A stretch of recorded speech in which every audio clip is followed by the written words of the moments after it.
प्यारे विद्यार्थियों नमस्कार। आर के एग्जाम क्लासेज यूट्यूब चैनल में आपका स्वागत है। इस वीडियो में हम पढ़ेंगे हरियाणा विद्यालय शिक्षा बोर्ड द्वारा पाठ्यक्रम का निर्धारण किस प्रकार से किया गया है। यह पाठ्यक्रम 9वीं और 10वीं दोनों कक्षाओं का लगभग बराबर होता है।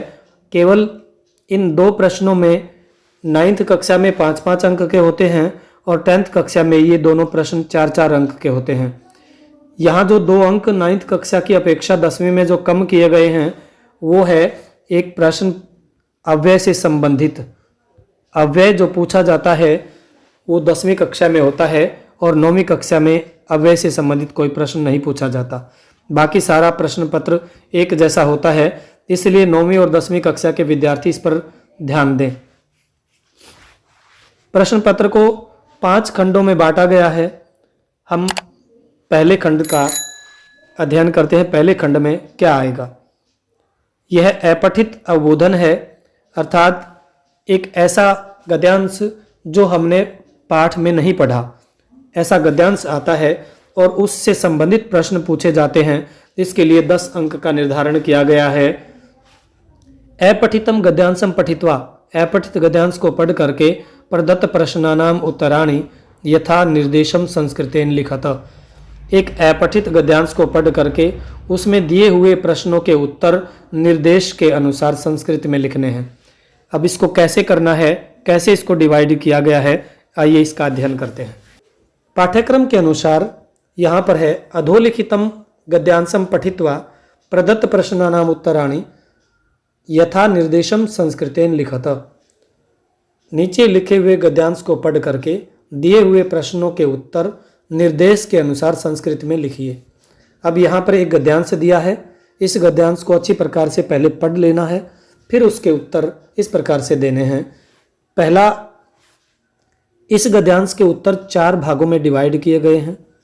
पहले भाग में है 3 प्रश्न दिए गए हैं जिनमें से हमने 2 का उत्तर देना है और वह भी केवल एक पद में उत्तर देना है। एक पदेन उत्तरतः, एक पद में उत्तर देना है। इसके लिए 2 अंक का निर्धारण किया गया है।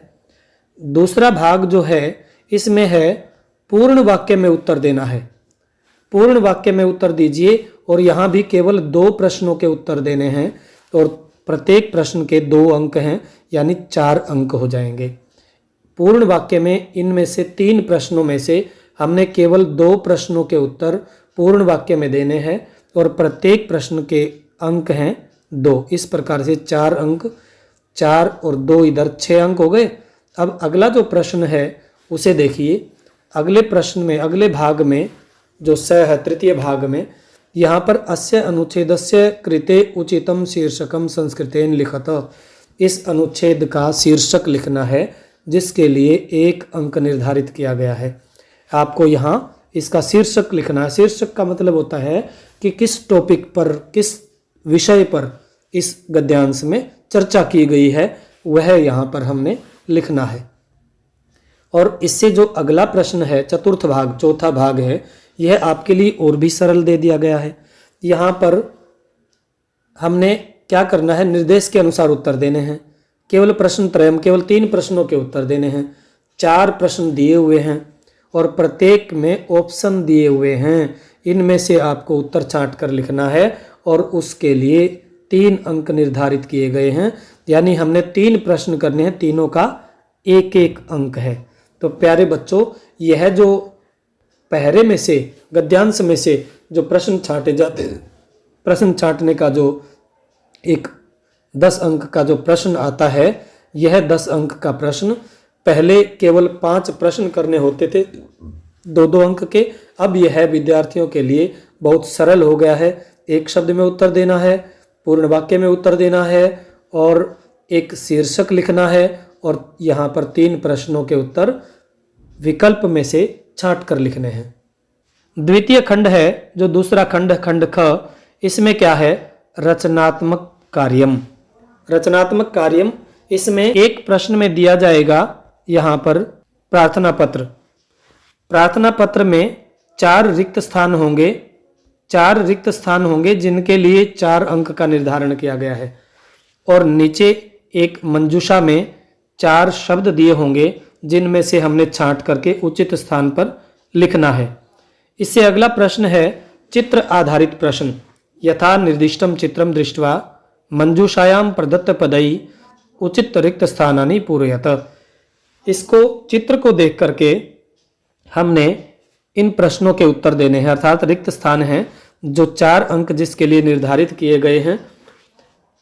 इन चारों शब्दों को छांट करके चित्र के अनुसार एक वाक्य लिखे होंगे, 4 वाक्य, जिनमें चित्र के अनुसार उसमें क्या दिया है, यह चित्र किस से संबंधित है, इस चित्र में क्या क्या दिखाई दे रहा है और इस चित्र में कौन कौन है, वृक्ष हैं, पेड़ हैं, पशु हैं या कौन क्या कर रहा है, ऐसा प्रश्न होता है। और जिसको अच्छी प्रकार से 2-3 बार यदि बच्चा पढ़ेगा तो प्यारे बच्चों आप उसको अच्छी प्रकार से उसको कर पाएंगे।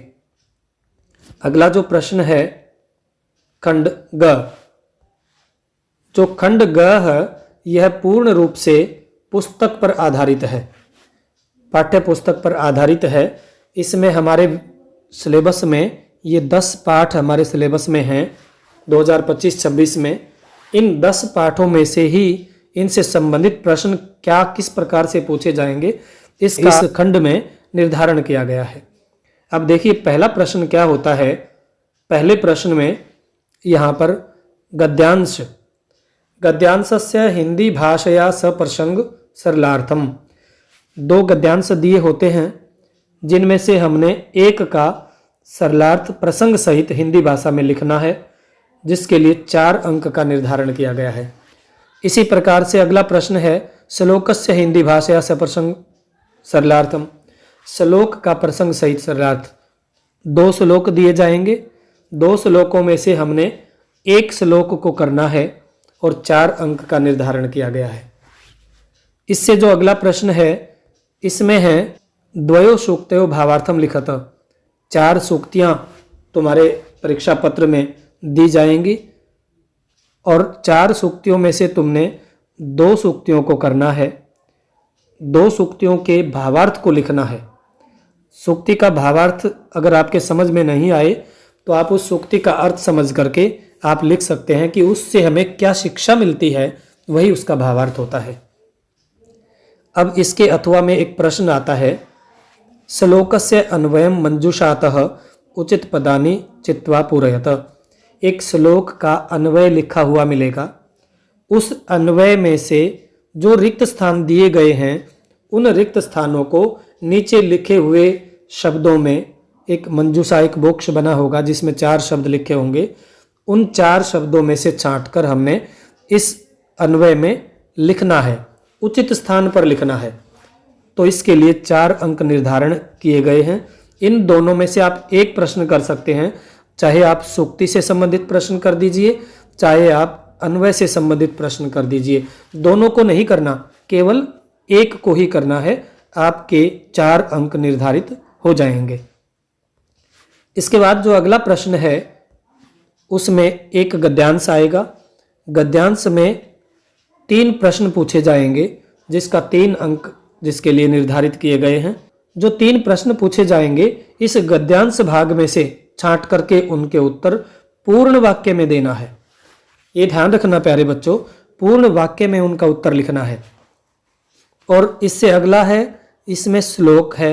श्लोक में 2 प्रश्न पूछे जाएंगे, 2 अंक के लिए हैं, दोनों प्रश्न 1-1 अंक के हैं। इनको भी इसी प्रकार से श्लोक में से छांट करके पूर्ण वाक्य में लिखना है।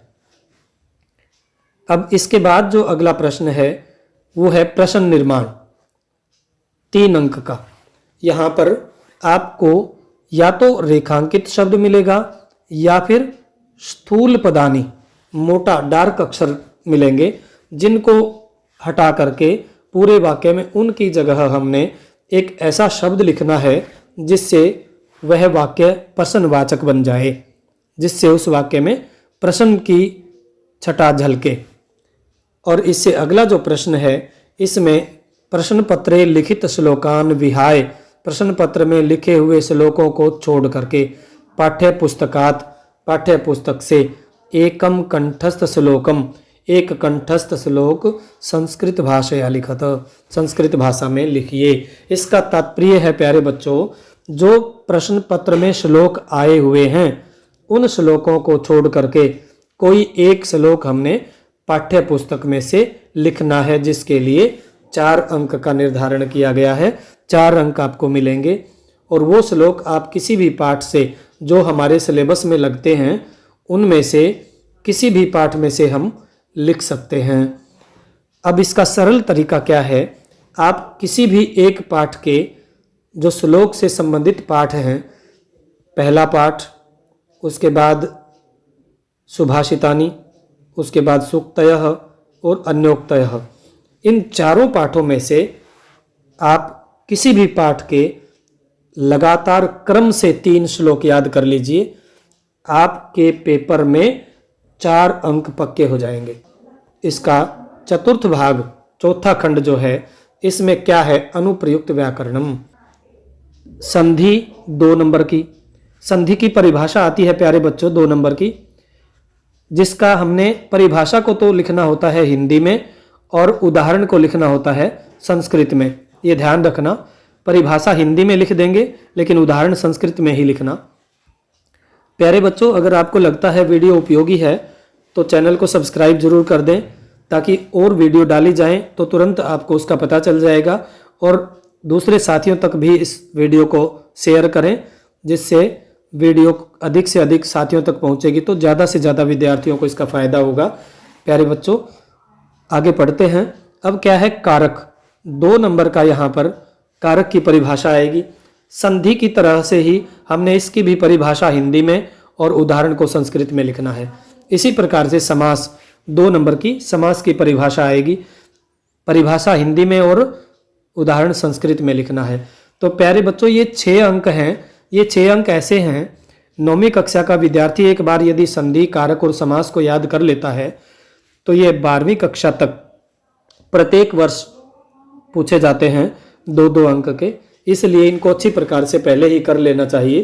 प्यारे विद्यार्थियों, जो अगला प्रश्न है उसको हम अच्छी प्रकार से समझने के लिए एक कोई पुराना प्रश्न पत्र है उसके माध्यम से इनको समझते हैं। शब्द रूप कैसे पूछे जाते हैं, धातु रूप कैसे पूछी जाती हैं, उपपद विभक्तियां क्या होती हैं और उनको कैसे पूछा जाता है, अव्यय का प्रश्न किस प्रकार से बनाया जाता है और उपसर्ग का प्रश्न किस प्रकार से आता है, इसको हम उस प्रश्न पत्र के, पुराने प्रश्न पत्र के एक भाग से समझते हैं। आइए देखते हैं। प्यारे विद्यार्थियों, ये है यहाँ पर शब्द रूप से संबंधित प्रश्न।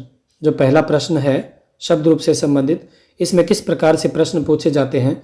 जैसे रमा शब्दस्य द्वितीया एक बहुवचने, फल शब्दस्य तृतीया बहुवचने, पितृ शब्दस्य प्रथमा एकवचने, गुरु शब्दस्य तृतीया बहुवचन द्विवचने, हरि शब्दस्य चतुर्थी बहुवचने, किम शब्द का पुल्लिंग में, ये ध्यान दीजिए, पुल्लिंग शब्दस्य चतुर्थी एक वचने। इस प्रकार से यहाँ पर 6 प्रश्न पूछे गए हैं, जिनमें से आपको 4 प्रश्नों के उत्तर देने हैं और 4 अंक निर्धारित किए गए हैं। 4 अंक का प्रश्न। इसी प्रकार से धातुओं में से भी यहाँ पर धातु का नाम दिया होगा और यहाँ फिर लकार का नाम दिया होगा। ये सब लकार, उसके बाद पुरुष और उसके बाद वचन। धातु, लकार, पुरुष और वचन, इसके अनुसार प्रश्न पूछे जाते हैं। भू धातु में लट लकार मध्यम पुरुष में बहुवचन में लिखिए। दृश्य धातु हो लोट लकार से, दृश्य धातु का लोट लकार का प्रथम पुरुष का एक वचन। अस धातु हो विधिलिंग लकार से मध्यम पुरुषे बहुवचने, अस धातु का विधिलिंग लकार मध्यम पुरुष बहुवचन में। प्यारे बच्चों, इस प्रकार के यहाँ भी 6 प्रश्न दिए गए हैं, जिनमें से आपको 4 करने हैं और जिसके लिए 4 अंक निर्धारित किए गए हैं। अब इसी प्रकार से अगला जो प्रश्न है, इसमें है दिए हुए जो उपपद विभक्तियां हैं उनसे संबंधित जो रिक्त स्थान हैं उनको कोष्ठक से छांट करके हमने लिखना है। प्यारे बच्चों, किस शब्द विशेष के कारण यहाँ कौन सी विभक्ति होती है, यह ध्यान देना है। यहाँ पर इस बॉक्स में 2-2 शब्द जो दिए गए हैं ये अलग अलग विभक्तियों के हैं, और यहाँ जैसे हीन शब्द के कारण विभक्ति आती है, या सार्धम के साथ कौन सी विभक्ति का प्रयोग होता है, नमय के साथ किस विभक्ति का प्रयोग होता है, स्वाहा के साथ कौन सी विभक्ति का प्रयोग होता है और निपुण अर्थ में कौन सी विभक्ति का प्रयोग होता है, ऐसे उचित विभक्ति का प्रयोग आपको करके इन रिक्त स्थानों को भरना है। और इसके लिए 3 अंक का निर्धारण किया गया है। आपको 3 प्रश्न करने हैं और 3 अंक मिलेंगे। इसी प्रकार से यहाँ अगला जो प्रश्न है इसमें अव्यय शब्दों से संबंधित है, अव्यय पदों से संबंधित है। यहाँ अव्यय दिए हुए हैं और इनको उचित रिक्त स्थान में भरना है। एक बात का ध्यान रखना है, किसी भी अव्यय पद में कोई विभक्ति नहीं लगानी है, वचन नहीं बदलना है, क्योंकि अव्यय शब्द विभक्ति, वचन और काल के अनुसार परिवर्तित नहीं होते। वे सभी विभक्ति सभी काल में और सभी वचनों में एक प्रकार से प्रयोग होते हैं। इनको हमने जैसे दिए हैं ऐसे का ऐसा उठा करके रिक्त स्थान में भरना है। अगला जो प्रश्न है ये है उपसर्ग से संबंधित। यदि आपको 22 उपसर्ग याद हैं तो पता चल जाएगा इसमें कौन सा उपसर्ग है, इसमें कौन सा उपसर्ग है और इसमें कौन सा उपसर्ग है। आपको केवल 2 के उत्तर करने हैं, 2 अंक निर्धारण किए गए हैं। इसके बाद जो अगला प्रश्न है 17 अंक का अंतिम जो प्रश्न होगा यह है 17 अंक का। आइए देखते हैं इसमें भी क्या क्या पूछा जाता है। अब इससे अगला जो खंड है, खंड 5, यह है बहुविकल्पीय प्रश्न। प्यारे बच्चों, बहुविकल्पीय प्रश्न का मतलब है यहाँ पर आपको 4 ऑप्शन मिलेंगे। प्रत्येक प्रश्न के नीचे 4 ऑप्शन मिलेंगे जिनमें से एक सही होगा और उसको आपको परीक्षा में उत्तर पुस्तिका में लिखना है। एक बात तो हमेशा ये ध्यान रखना, जो भी आपका उत्तर है उसको लिखें तो शुद्ध वर्तनी में देख करके अच्छी प्रकार से लिखें। अब उसमें किस प्रकार के प्रश्न पूछे जाते हैं। एक प्रश्न आता है संधि से संबंधित। एक संधि दी हुई होती है और उसको संधि विच्छेद करके लिखना होता है, जिसके ऑप्शन मिलते हैं। एक संधि विच्छेद किया हुआ होता है और उसको हमने संधि करके लिखना होता है। एक समास समस्त पद दिया होता है जिसका विग्रह करना होता है, और एक समस्त पद दिया होता है या विग्रह दिया होता है जिसका समास का नाम बताना होता है। प्रत्यय का संयोग, धातु के साथ प्रत्यय का संयोग किस प्रकार से किया जाता है, प्रत्यय का संयोग से संबंधित एक प्रश्न होता है। प्रत्यय के वियोग अर्थात धातु में से प्रत्यय को अलग छांट कर लिखना, इससे संबंधित एक प्रश्न होता है, उसको हमें लिखना होता है। पर्यायवाची शब्द होते हैं, विलोम शब्द होते हैं, और एक प्रश्न में विशेष्य पूछा जाता है, एक में विशेषण पूछा जाता है। 2 प्रश्न होते हैं, एक विशेष्य से संबंधित और एक विशेषण से संबंधित। 2 प्रश्न होते हैं संख्या से संबंधित। संस्कृत में संख्या दी हुई होती है और उसको हमें बताना होता है कि ये क्या है। दोनों ही अंकों और शब्दों में दोनों प्रकार से इसको पूछा जा सकता है। तो और 2 प्रश्न होते हैं घड़ी से संबंधित, जो समय लेखन से संबंधित। वहां पर घड़ी दी हुई होती है और नीचे हमने लिखना होता है कि इसमें कितने बजे हैं। जैसे कोई कहे 4 बज गए तो चतुर्वादनम, लेकिन यदि उसको वाक्य में प्रयोग किया गया है तो चतुर्वादने। कई बार प्रश्न में वादने लिखा हुआ होता है और कई बार हमने अपने पास से लिखना होता है, तो इसका आपको ध्यान रखना है। इसके लिए 17 अंक निर्धारित किए गए हैं।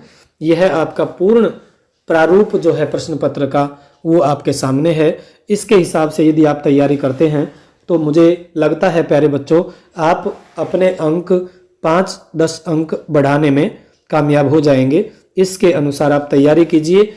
अपने अंक इस प्रकार से पकाते जाइए, जैसे संधि समास कारक कर लिए 6 अंक आपके पक्के हो गए, शब्द रूप याद कर लिए 4 अंक पक्के हो गए, धातु रूप याद कर लिए 4 अंक पक्के हो गए। उपपद विभक्तियों में से किस शब्द के कारण क्या विभक्ति आती है, आपके 2 अंक पक गए, 3 अंक पक गए। अव्यय 2 अंक का है उपसर्ग। यदि आपको 22 उपसर्गों के नाम याद है, सिर्फ नाम याद हैं, तो आपके 2 अंक पक्के हो जाएंगे। इस प्रकार से आप थोड़ा सा ध्यान से तैयारी करेंगे तो आप परीक्षा में सफल ही नहीं होंगे बल्कि आप अच्छे अंक प्राप्त करेंगे। प्यारे बच्चों, अगर आपको लगता है वीडियो वाकई ही काम की है तो जाते जाते चैनल को सब्सक्राइब और वीडियो को शेयर करते जाइए। धन्यवाद। जय तु भारती, जय तु संस्कृतम।